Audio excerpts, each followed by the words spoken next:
곽수종의 뉴스 정면 승부. 곽수종의 뉴스 정면 승부.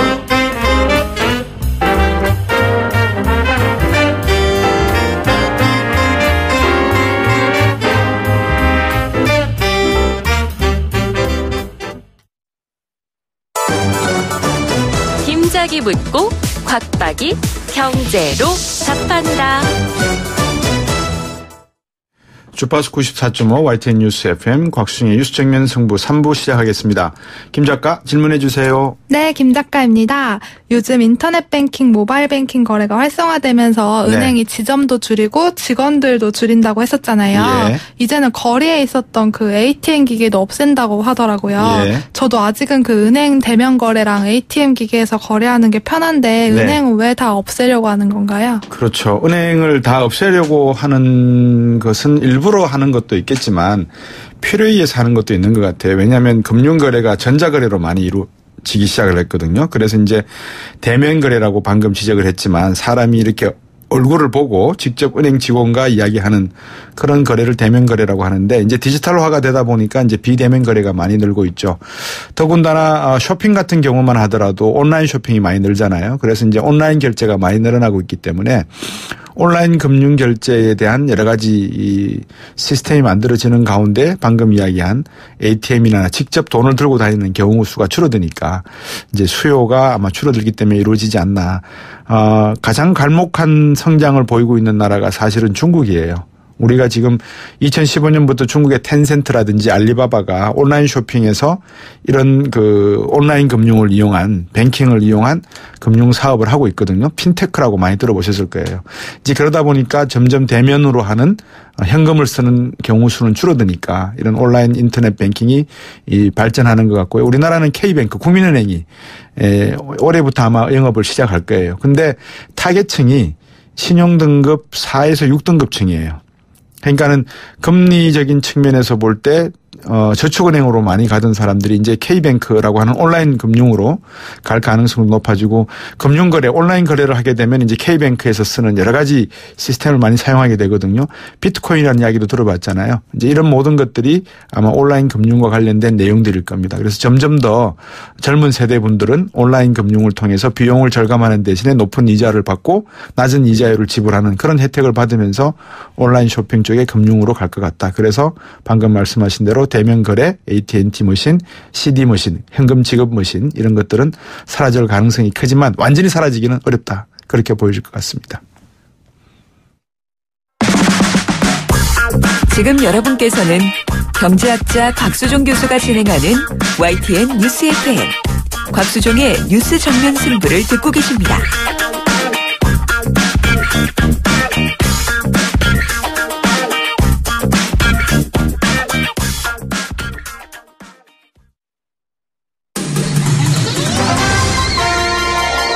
정면 스포츠. 네, 오늘 하루 동안 있었던 스포츠 소식 정리해드리겠습니다. 스포츠 정면 승부 중앙일보 박민 기자입니다. 안녕하세요. 네, 안녕하세요. 우리나라 이제 축구 대표팀이 내일 새벽에 경기가 있죠. 네, 그 축구대표팀이 내일 새벽 2시에 아랍에미리트에서 그 이라크와 평가전을 치르고요. 우리나라가 14일에 그 카타르에서 카타르와 2018 러시아 월드컵 아시아 최종 예선 8차전을 앞두고 있는데요. 네. 또 이라크를 상대로 모의고사를 치릅니다. 모의고사라고 하셨으니까 카타르에 대한 예상은 어떻습니까? 지금 카타르 성적이 1승 1무 5패인가 그렇죠?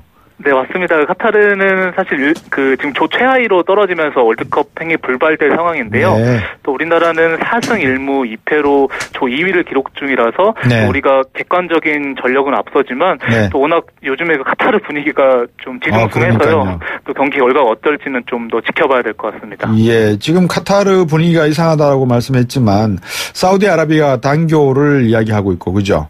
IS 이슬람 국가와 같은 급진 테러 조직과 좀 상당히 연계가 있는 것 같아요. 그죠? 네, 맞습니다.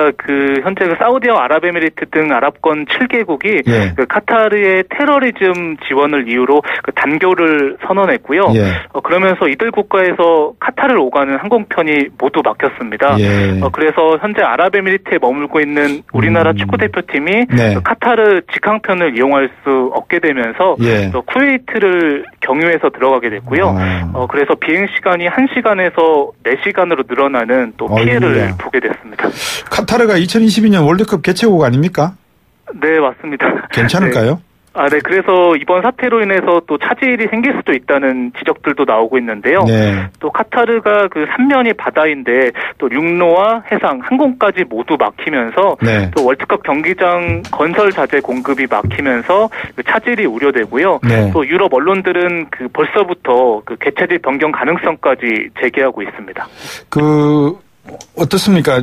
미국, 두바이를 한번 갔다 오신 적이 있습니까? 우리 박민 기자는? 네, 저는 축구가 워낙 중동에서 많이 열려서 예. 또 카타르하고 이란, 예. 아랍에미리트, 중동 4개국 정도 갔다 왔고요. 아, 그러셨군요. 네, 워낙 더운 나라라서 예. 사실 개인적으로는 월드컵을 치르기 다소 어렵지 그러니까요. 않겠느냐 이런 걱정도 있습니다. 예, 두바이 가보셨다니까는 두바이에 버즈 빌딩 있지 않습니까? 그죠? 네. 몇 층짜리죠, 그게 건물이? 한 190층 됩니까? 네, 정확히 층수는 기억이 안 나는데요. 저도 가봤는데 잊어버렸어요. 네. 몇 층인지.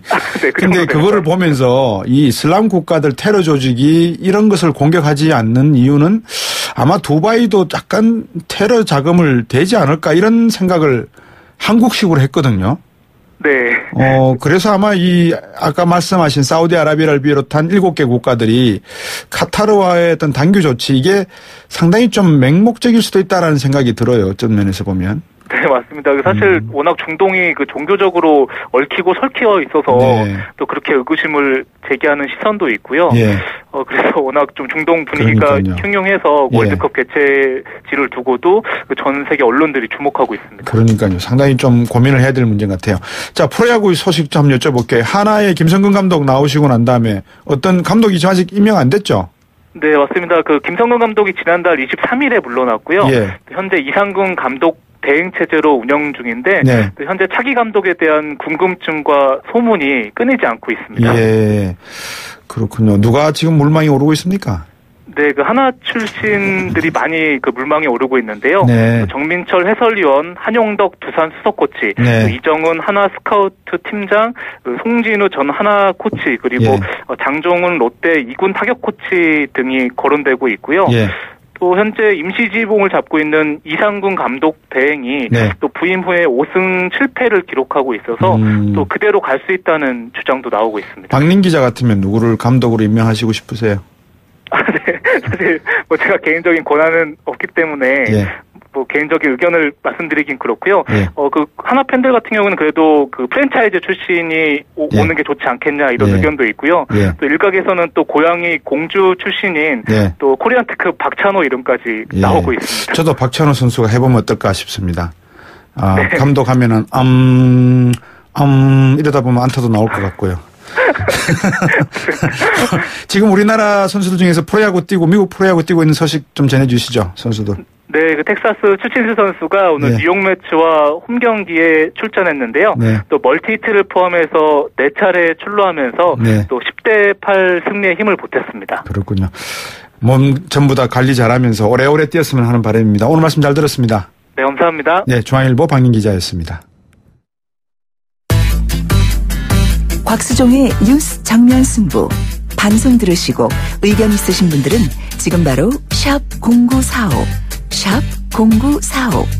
짧은 문자 50원, 긴 문자 100원이 부과되는 휴대전화 문자 메시지를 보내주세요. 오늘 들으신 방송은 YTN 라디오 홈페이지와 곽수종의 뉴스 정면 승부 팟캐스트를 통해 다시 확인할 수 있습니다.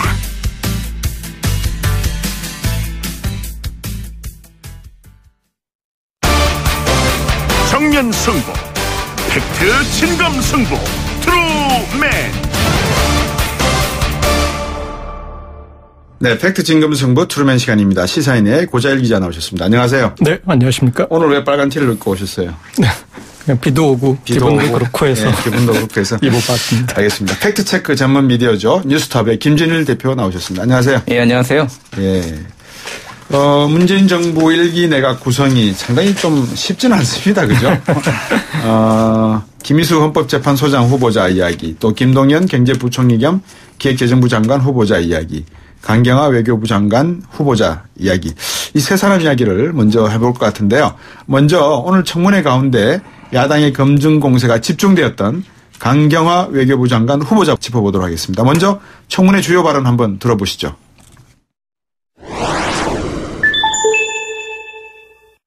(2007년 7월 24일) 지금으로부터 17년 전입니다. 장녀의 특정고교 진학을 위하여 위장 전입을 한 사실이 있습니다.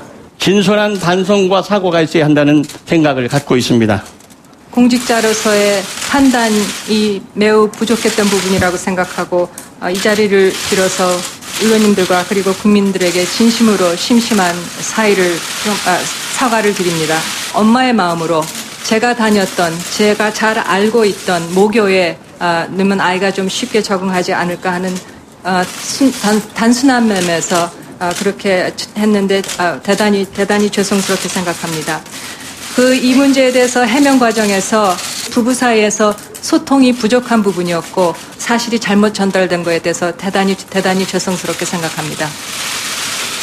논문 표절에 대해서 제가 질문을 좀 드리겠습니다. 박사학위를 받으신 논문이 이 표절 의혹이 제기되고 있는 사실 인정하십니까? 인정할 수 없습니다, 의원님. 제가 박사학위 논문을 쓴 83년, 4년 당시에는 그런 기준이 없었습니다. 제 논문은 상당히 심혈을 기울여서 그리고 심사 과정에서 좋은 평가를 받고 통과되어 학위를 받은 그런 논문입니다. 그런 미진한 점이 있었으면 제가 분명히 실수였습니다만 똑같은 툴을 가지고 다시 말씀드렸습니다만은 다 1% 미만인 걸로 나왔습니다.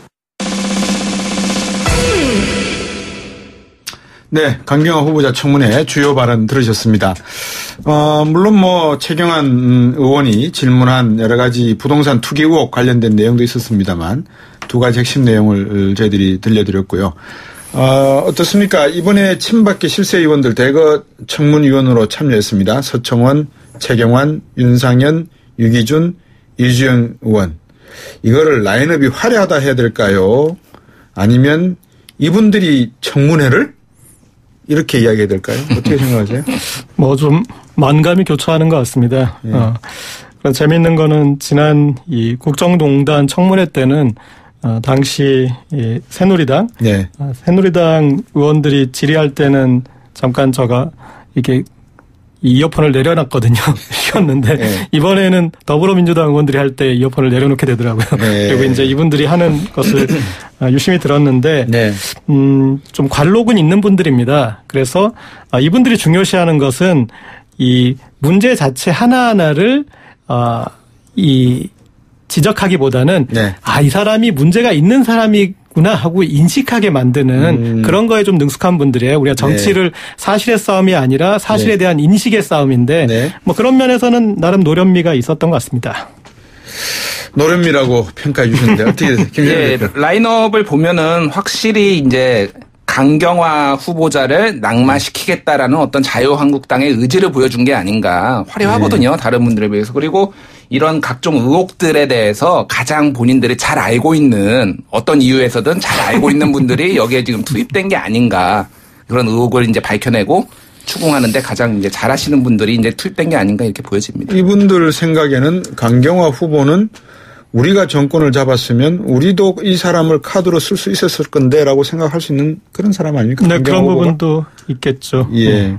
강경화 후보자의 위장 전입 문제, 위장 전입했던 서울 중구 정동 아파트 502호.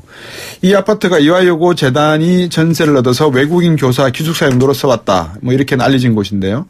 강 후보자는 자녀 진양 문제로 위장 전입했다고 시인했고 사과도 했고 과거 청문회 사례에 비춰보면 이런 정도는 넘을 수 있는 문턱이었죠? 어떻게 보십니까? 네. 그런데 이제 특혜로 볼 수 있는 여지는 분명히 있는 것 같습니다. 네. 그러니까 관사로 쓰던 주택인데 거기에 대해서 그동안 이렇게 이제 뭐 다른 사람들이 어떤 사람이었는지 면면은 밝혀지지 않았지만 네. 거주하지 않고 그렇게 위장 전입했던 여러 명이 있었는데 이것은 학교에 이제 관련된 건물이기 때문에 예. 이 건물로 전입을 했다라는 것은 어떤 식으로든 학교 측에 이제 도움을 받은 것이고 그게 이제 흔히 말하는 이제 특혜 여지는 있는 것이죠. 그런데 뭐 위장 전입 문제는 이전에 이명박 전 대통령을 보거나 여러 분을 보거나 이것 때문에 이게 이제 어떤 강력한 투기까지 연결이 돼서 그 또 다른 문제와 이 연관되어 있을 때 그때 이제 이 낙마의 조건이 되는 것이고 뭐 그냥 이 인사청문회의 어떤 뭐랄까 출발점 정도로 봐야 될 것 같습니다. 그 김진일 대표와 우리 고재열 기자에게 좀 여쭙고 싶은 게 그런 내용이에요. 그러니까 예를 들어서 지금 장관 후보로 나오는 분들의 면면, 그러니까 우리 소위 뭐 강경화 후보뿐만이 아니고 보통 사람들이 생각하는 삶의 수준과는 다르잖아요. 강경화 자녀의 명의의 거제도 땅 73배 폭등 뭐 이런 것도 있고요. 그러니까 이분들이 가려고 하는 것은 외교 생활을 오래 했으니까 자녀들도 다 특혜를 받아서 대학을 진학할 수 있고 그렇잖아요. 그러니까 이제 우리가 생각했을 때에 생각하는 일반인들의 모습과는 다른 삶을 살아오신 분들 아니겠습니까? 특히 뭐 한나라당이나 이쪽에도 갈 수 있는 그런 분이고 뒤에 배경에는 반기문 유엔 사무총장이 적극적으로 밀고 있는 느낌도 저는 받고 있고 그러면 이런 문제들을 놓고 인사청문회를 할 때 우리가 이 사람의 어떤 그 도덕성의 문제 이 문제에 집중을 해야 될 것인지 아니면 이분이 과연 대한민국의 외교를 살려낼 수 있는지 이 정책적인 의미를 놓고 봐야 될지 어떻게 보십니까? 어떤 면에 좀 더 치중을 해야 될까요? 저희 좀 동양적인 문화 풍토에 그런 영향이 있는 것 같습니다. 우리가 수신제가 치국 평천하라고 해서 수신제가 하지 않고 어떻게 치국 평천하를 하겠느냐 라는 이제 그런 그 의식이 있어서 후보자 가족에 대한 이제 도덕적 그 검증에 너무 이렇게 집중한 부분이 있습니다. 그래서 사실은 이제 이 외교부 장관 지금 산적한 난제가 많고 그리고 고려해야 될 요소들이 많기 때문에 이 후보자가 그런 것에 대해서 기본 학습이 되어 있는지 그리고 기본 철학은 정립되어 있는지 그리고 지금 문제를 풀어갈 수 있는지 부분들을 봐야 되는데 이 도덕성이란 것은 물론 안 볼 수는 없습니다. 그런데 정말 결정적인지 아니면 그냥 뭐랄까 우리가 흠결을 내는 수준인지 그 부분을 좀 따져야 되는데 이 강경화 후보 같은 경우는 조금 약간 좀 이 경계선에 있는 것 같습니다. 고재열 기자가 저렇게 말씀하실 정도면 상당히 위험한데 김진일 대표 어떻게 보셨습니까? 예, 저도 뭐 약간 전체적인 취지는 고재열 기자의 말에 동의를 하고요. 이제 저 같은 경우에는 조금 이 개인의 비리나 이 도덕성 문제는 사실은 비공개로 먼저 걸러서 이게 좀 공개를 안 하는 게 나을 것 같습니다. 그러니까 비공개로 이제 청문위원들끼리 다 한 다음에 이제 청문회에서 이제 방송으로 방영되는 청문회는 좀 이제 자질 이런 쪽에 좀 집중을 해서 애시당초 걸러내고 만약 거기서 정합의가 안 된다라면은 그걸 재검증할 수는 있겠지만은 좀 정책 위주로 좀 가는 게 맞지 않나 전체적으로 그렇게 보고 있습니다. 그 미국 같은 경우만 해도 이제 상원에서 인사청문회 할 때 보면 방금 말씀하시다시피 FBI나 CIA를 다 동원해서 이 사람의 안보관 이런 거는 뒤에서 다 조사를 하고 가능하다 싶으면 이제 밖으로 내어서 공개적인 이야기를 나누는 셈이 되거든요. 그리고 이제 거의 뭐 인사청문회 보고서 채택 가능하다 싶으면 가족들을 다 초청을 해서 인사청문회장에서 가족과 함께 그 내용을 듣게 하는데 그런 도덕의 기준의 하나가 사실은 논문 표절입니다. 학자의 입장에서는 이 논문을 표절했다고 하는 것은 좀 그렇지 않나 하는 생각인데 방금 미디어워치 이야기했지 않습니까? 미디어워치 그러면 생각나는 게 한 사람 있어요. 그 변씨 아저씨. 변희재 전 대표가 이제 미디어워치를 이렇게 창간을 했죠. 그리고 이제 그 뒤에도 계속 했는데 일단 그래서 이제 미디어워치의 신뢰성과 변희재 전 대표의 이제 신뢰성을 같이 고려하시는 분들이 있는 것 같아요. 뭐 여러 가지 명예훼손에 소송에 걸리고 많이 졌죠. 그래서 벌금도 많이 내고 그랬는데 그 논문 표절과 관련해서는 이 부분은 조금 더 전문적으로 살펴야 되긴 하는데 그러니까 대체적으로 지적하는 부분은 그겁니다. 이 부분은 내용이 이렇게 같으니까 인용인 건데 인용에 대한 각주가 원칙대로 잘 달리지가 않아서 이것을 인용한 것인지 아니면 당신 생각을 쓴 것인지를 좀 이렇게 헷갈리게 해놨다. 그런 부분들이 계속 집중적으로 제기되고 있는 거거든요. 그 김진일 대표. 이게 뭐 이제 보통 제가 삼성경제연구소에 있을 때 저희들이 쓴 보고서를 표절을 했는지 안 했는지 검증을 합니다. 저들도. 네. 일본 업체에다가 맡깁니다. 일본 업체에서 표절을 해서 보고서 자체가 표절이 되었으면 내용을 바꿉니다. 저들도. 예. 그 정도 검색을 했거든요. 이게 하나의 도덕성 문제라고 치고 짧게 한번 여쭤보고 좀 이어서 갈 건데 최경환 의원이 부동산 투기 의혹을 제기를 했어요. 만약에 외교부 장관 후보가 안 됐으면 세금 안 냈을 거 아니냐 당신. 그리고 지금 사과하는 내용들 사과 안 하고 지나갔을 거 아니냐. 이런 의혹에 대해서 어떻게. 그건 뭐 일리가 있는 지적이죠 사실은. 어찌됐든 공직에 임명되기 위해서 지금 부랴부랴 이제 세금을 낸 것은 그건 비판받아 마땅하고요. 다만 그것이 이제 정말로 그 공직 수행을 못할 정도의 흠결인가에 대해서는 좀 이제 논의를 더 해봐야 될 문제겠죠. 4부에서 계속 이어가겠습니다.